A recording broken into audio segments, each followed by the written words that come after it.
Army chief general Asim Munir ने Karachi core का दौरा किया और इनोवेस्टा इंडस आईटी पार्क का इफ्तिताह भी किया। आईएसपीआर के मुताबिक आर्मी चीफ को पाक फौज की ऑपरेशनल तैयारियों, तरबियती उमूर पर ब्रीफिंग भी दी गई।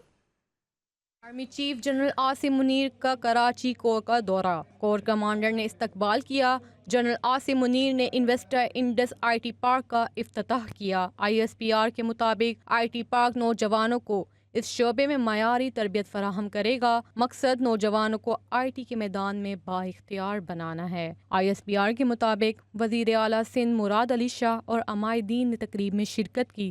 वज़ीर आला सिंध ने मईशत में आईटी की अहमियत पर जोर दिया। आर्मी चीफ ने आईटी की सन्नत के फ़रोग के लिए इक़दामात पर रोशनी डाली। आईएसपीआर के मुताबिक army chief general Syed Asim Munir ने कहा कि माशरे में मायूसी पैदा करने की कोशिशें करने वालों को इज्तमाई कोशिशों से शिकस्त हुई है। इस तरह के मंसूबों का मकसद आईटी इंडस्ट्री की तरक्की के लिए साजगार माहौल फराहम करना है। आईएसपीआर के मुताबिक आर्मी चीफ ने कराची में ताजिर बरादरी के नुमाइंदों से गुफ्तगू की। आर्मी चीफ ने मईशत की बेहतरी में ताजिर बरादरी के ताउन को सराहा। आर्मी चीफ ने SIFC के लिए वफाकी सूबाई हुकूमतों की कोशिशों की तारीफ की। आर्मी चीफ ने दोस्त ममालिक बिलखसूस चीन, सऊदी अरब और UAE के ताउन को सराहा। पाकिस्तान अक़वाम आलम में अपना मुकाम हासिल करेगा। जनरल आसिम मुनीर ने कहा, पाकिस्तान मुख्तलिफ शोबों में काबिल ज़िक्र सलाहियत रखता है। सबको पाकिस्तान के रोशन मुस्तकबिल पर गैर मुतज़लज़ल एतमाद होना चाहिए। कौम को पाकिस्तान के रोशन मुस्तकबिल पर मुकम्मल यकीन और एतमाद होना चाहिए।